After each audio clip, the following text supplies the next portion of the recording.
ఇక తాళం వేసి ఉన్న ఇల్లే లక్ష్యంగా దుండగులు దొంగతనాలకు పాల్పడుతున్నారు. యాదాద్రి భువనగిరి జిల్లా ఒకే రోజు ఆలేరు, మోటకొండూరు మండలాల్లో చోరీ చేశారు. ఆలేరులోని కాశీనాథ బంగార షాప్లో 1.5 కేజీల వెండి, అర్తులం బంగారం అపహరించారు. ఇక ఆలేరు మండలంలోని కొల్లూరు గ్రామంలో 2 ఇళ్లలో చోరీ చేసి సుమారు 30,000 రూపాయల నగదును దొంగలించారు. ఇక మోటకొండూరు మండలంలోని మాటూరులో 7 ఇళ్లలో చోరీ చేసిన దొంగలు సుమారు 2 లక్షల రూపాయల నగదు, 115 తులాల వెండిని దొంగలించారు. ఇక బాధితుల ఫిర్యాదు మేరకు పోలీసులు కేసు నమోదు చేసుకుని దర్యాప్తు చేపట్టారు.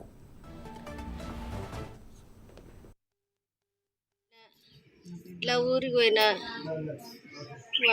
సొమ్ములు పోయినాయి. 35 తులాలు ఎండి, 1,40,000 చిల్లర, ఇంకా 10,000 అన్ని 2,20,000.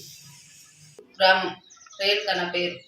మా ఇంట్లో 50 తులాల కాళ్ళ కడాలు, 23,000 పైసలు, 5 తులాల చెప్పులు గుర్తి, బంగారు దిమ్మె అన్ని పోయినాయి. మా ఇంట్లో సమాన్ మా బిడ్డ తానికి పోయినా, ఇట్లా ఊరికి పోయినా సొమ్ములు పోయినాయి.